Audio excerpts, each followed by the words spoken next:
Discuss करेंगे folder structure की। ठीक है, जो हमने हेलो वर्ल्ड एप्लीकेशन सेटअप की है तो उसकी फोल्डर स्ट्रक्चर क्या है, उसकी फाइल्स क्या हैं और ये कब कब किस लिए यूज होती हैं। देखिए, सबसे पहले जो इसमें मेन फाइल है वो है package dot JSON. Package dot JSON जो कि प्रोजेक्ट की इंफॉर्मेशन रखती है, प्रोजेक्ट का नाम क्या है, ठीक है, वर्जन टाइप, और ये प्रोजेक्ट की स्क्रिप्ट। स्क्रिप्ट क्या होती है, जैसे कि हमें रन करना है, जैसे कि हम लेते हैं npm रन डेव, प्रोजेक्ट को रन करना है। बिल्ड हमें हमें बिल्ड बनानी है। ठीक है, बिल्ड मतलब जब हम डिप्लॉय करते हैं बिल्ड बनाते हैं उसकी।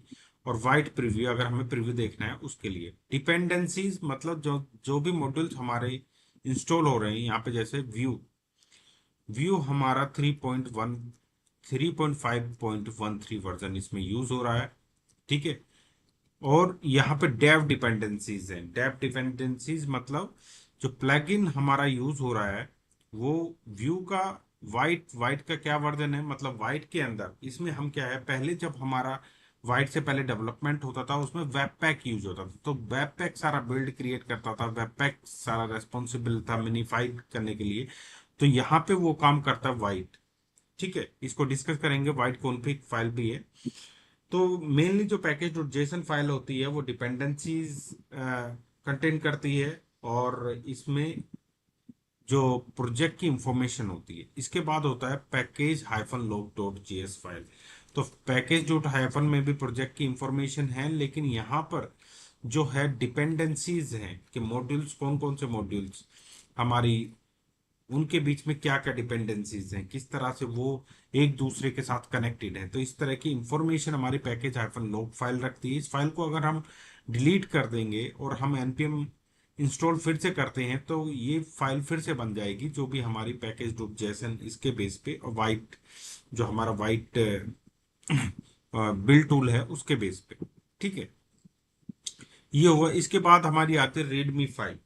ठीक है, रीडमी फाइल ये इंफॉर्मेशन रखती है। मान लीजिए हमें कुछ प्रोजेक्ट के बारे में बताना है, प्रोजेक्ट को मान लीजिए किस तरह से स्टार्ट करना है, क्या क्या कॉन्फ़िगरेशंस हैं इसके लिए करनी है, इस तरह की अगर हमें जनरल इंफॉर्मेशन देनी है तो रीडमी फाइल में हम दे सकते हैं।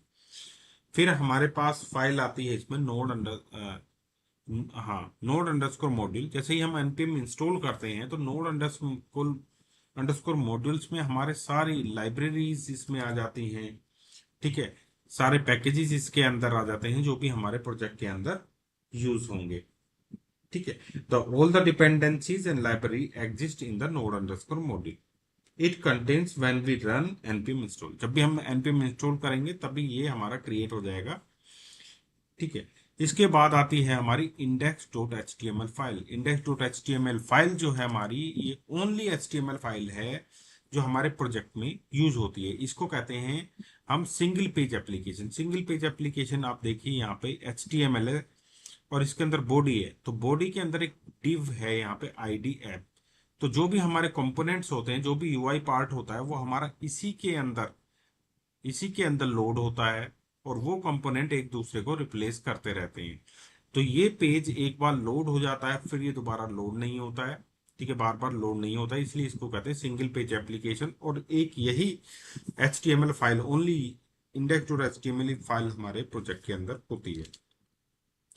ठीक है, फिर हमारे पास होता है यहाँ पे देखिए पब्लिक फोल्डर। ये पब्लिक फोल्डर में क्या होती है, यहाँ पे जैसे वाइट डॉट एसवीजी, तो वाइट का हमारी इमेजेस है, तो इसके अंदर अगर हम कुछ स्टैटिक फाइल्स रखना चाहें तो वो फाइल हम यहाँ पे रख सकते हैं पब्लिक के अंदर। फिर हमारे पास यहाँ पे है एसआरसी फोल्डर। ठीक है, एसआरसी फोल्डर सोर्स फोल्डर कहते हैं, मोस्टली यूज होता है ये डेवलपमेंट के लिए। ठीक है, तो इसके अंदर हमारी एक फाइल है main dot JS. Main dot JS क्या करती है कि मेन डॉट जेएस एक फंक्शन होता है जो हमारे व्यू का फंक्शन होता है, जो हमारा व्यू प्लगइन है उसका फंक्शन होता है क्रिएट ऐप। इससे हमारा ऐप डॉट व्यू में आप एक्सटेंशन व्यू देख रहे हैं। ये व्यू एक कंपोनेंट है जिसको माउंट कर देता है ऐप के अंदर। ऐप के अंदर मतलब जो डिव, जो हमारी इंडेक्स डॉट एचटीएमएल फाइल है, आप यहाँ पे देख रहे हैं, यहाँ पे आईडी है ऐप। ठीक है, तो यहाँ पे जो मेन हमारी फाइल है, ये मेन फाइल क्या करती है, जो हमारा मेन कंपोनेंट है ऐप डॉट व्यू हमारा मेन कंपोनेंट है, और उसको हमारी माउंट करती है, उसको हमारी एक तरीके से अपेंड कर देती है कंटेंट को, उसके अंदर कंटेंट डाल देती है। किस डिव के अंदर, ऐप डिव के अंदर। ठीक है, तो ये main component app dot view एक मेन कंपोनेंट है ये हमारा, और इसके अंदर हेलो वर्ल्ड एक और कंपोनेंट यूज हो रहा है। कितने भी कंपोनेंट इसके अंदर यूज हो सकते हैं मेन कंपोनेंट पर, ऐप डॉट व्यू एक मेन कंपोनेंट एक ही रहेगा, और यहाँ पे मेन डॉट जेएस फाइल भी एक ही रहेगी, ठीक है। लेकिन यहाँ पे कंपोनेंट्स फोल्डर हैं, कितने भी कंपोनेंट्स हमारे बन सकते हैं, वो इंपोर्ट हो सकते हैं। देखिए इसमें जो मेन डिव है हमारी एसआरसी, जिसके अंदर हम कंपोनेंट अपने इंपोर्ट कराते हैं। टेम्पलेट है, टेम्पलेट अगर इस टेम्पलेट में हमें कोई भी HTML डिव और ये सब बनानी है, या फिर कोई दूसरा कंपोनेंट हमें जैसे ये इंपोर्टेड कंपोनेंट यहाँ पे कॉल कराना कर सकते हैं। और स्टाइल है यहाँ पे जो भी हमारी CSS हम यहाँ पे रख सकते हैं, ठीक है। ये हमारे कंपोनेंट थे। इनके अलावा हमारा हो गया एसेट्स। एसेट्स में हम अपनी CSS, कोई भी स्टैटिक फाइल्स इस तरह से हम यहाँ पे रख सकते हैं, ठीक है। SVG फाइल्स, इमेजेस एसेट्स के अंदर हम यहाँ पे रख सकते हैं, ठीक। तो ये CSS फाइल थी हमारी जो हमारी यूज हो रही है यहाँ पे HTML इंडेक्स डॉट HTML में। CSS फाइल यहाँ पे यूज नहीं हो रही है, यहाँ पे मेन JS फाइल यूज हुई है हमारी इंडेक्स में। अब हम मेन में जाते हैं तो मेन में यहाँ पे यूज हो रही है, ठीक है। तो मेन यूज हुआ हमारा इंडेक्स डॉट HTML में, और मेन के अंदर हमारी और यूज हो रही है स्टाइल डॉट CSS फाइल, जो कॉमन फाइल होती है हमारे प्रोजेक्ट, ठीक है। तो यहाँ पे हमने देखा हेलो वर्ल्ड व्यू, यहाँ पे देखिए हेलो वर्ल्ड कंपोनेंट है और ऐप दो कंपोनेंट दिए गए हैं। तो main component app dot view और हेलो वर्ल्ड डॉट व्यू, तो दोनों का जो एक्सटेंशन है व्यू, ठीक है। ये व्यू एक्सटेंशन जो है इसको तो जावास्क्रिप्ट जो ब्राउजर है वो समझता नहीं है कि व्यू क्या है, तो इसको किस तरह से पार्स किया जाता है, इसका काम वाइट का होता है। जो वाइट हम यहाँ पे यूज कर रहे हैं, ठीक है, वाइट का यूज होता है। वाइट क्या करता है, वाइट यहाँ पे बताता है कौन सा प्लगइन, मतलब कौन से प्रोजेक्ट के लिए हम वाइट को यूज कर रहे हैं। हम व्यू जेस के लिए इसको यूज कर रहे हैं, रिएक्ट के लिए यूज करेंगे तो यहाँ पे हमें रिएक्ट लेना पड़ेगा, ठीक है। तो ये वाइट होता है, तो वाइट ही रेस्पॉन्सिबल होता है हमारा ये जो व्यू हमारी फाइल्स होती हैं इनको ब्राउजर के कंपेटेबल बनाने के लिए, ठीक है। वाइट का रोल्स काफी ज्यादा होता है, ये नहीं कि हम प्लगइन कौन से प्लगइन के लिए व्यू के लिए यूज कर रहे हैं, कौन से प्रोजेक्ट के लिए यूज कर रहे हैं। इसमें हम इन्वायरमेंटल वेरिएबल भी दे सकते हैं। इसके अंदर अगर हमें पोर्ट, अपने सर्वर का पोर्ट बताना है कि कौन से पोर्ट पे हमारी एप्लीकेशन रन होगी, 3000 पे होगी, 800 पे होगी, किस पोर्ट पे हमारी रन होगी, वो भी हम इस पे दे सकते हैं। कोई एलियासिस हमें सेट करना, मान लीजिए SRC फोल्डर है और इसके लिए हम एक एलियासिस सेट करते हैं @, तो हर जगह जब भी @ लगाएंगे तो वो हमारा एलियासिस समझेगा कि SRC के बारे में हम बात कर रहे हैं। तो काफी चीजें हम इसमें वाइट कॉन्फ़िग के अंदर सेट कर सकते हैं, ठीक है।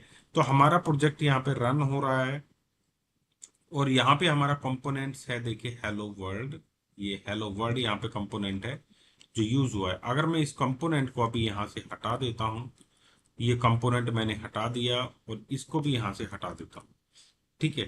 जो मेरा जो मेन कंपोनेंट यहाँ पर लोड हो रहा है, तो देखिए सारा जो अदर कंपोनेंट था, जो भी कंटेंट था वो चला गया, ठीक है। मैं इसको फिर से रिवर्ट करता हूँ इसको, और यहाँ से आपको दिखाता हूँ फिर से। देखिए यहाँ पे सारा काउंट और ये सब आ गया।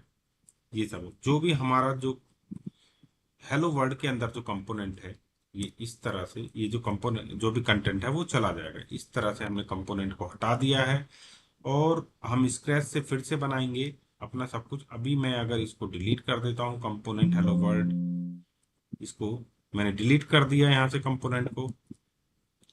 अब ये कंपोनेंट यहाँ पे कॉल नहीं हो रहा है, तो हमें किसी तरह की एरर नहीं आएगी। देखिए हमारे ये दो लोगो, एक वाइट का और वी का हमारा शो हो रहा है, और ये दोनों लोगो ही हमारे यूज किए गए हैं ऐप डॉट व्यू कंपोनेंट, ठीक है।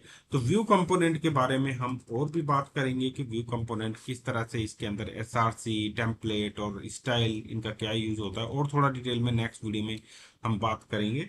लेकिन उससे पहले मैं आपको एक एक्सटेंशन बताया था पिछले में कि आप उसको इंस्टॉल कर लीजिए। दो एक्सटेंशन बताए थे, विटोर, ठीक है। ये विटोर ये मैंने यहाँ पे इंस्टॉल किया हुआ है, ये हमें हेल्प करता है डेवलपमेंट के लिए, डेवलपमेंट फास्ट करने के लिए। इसके कुछ यूज केसेस मैं आपको दिखा देता हूँ, इसको आप अपने डेवलपमेंट के लिए जरूर इंस्टॉल कर लीजिएगा। देखिए सिंटैक्स हाईलाइटिंग, जो हम HTML टेम्पलेट ये सब बनाएंगे तो इनमें सिंटैक्स हाईलाइटिंग से हमें इजी हो जाएगा पहचानने के लिए कहाँ पे क्या कोड है। Semantic highlighting, syntax highlighting, linting, linting की अगर एरर आ रही है तो उसमें भी हेल्प करता है हमारा। फॉर्मेटिंग, ठीक है। कोड स्निपेटिंग, कोड स्निपेट अगर हमें कुछ फास्ट डेवलपमेंट के लिए कोड स्निपेट लिखना है तो उसके लिए भी हेल्प करता है। डिबगिंग के लिए हेल्प करता है, ठीक है। इंटेलिजेंस है, ये इसके फीचर्स हैं। अगर आप इसको यूज करते हो, इस तरह का कोई भी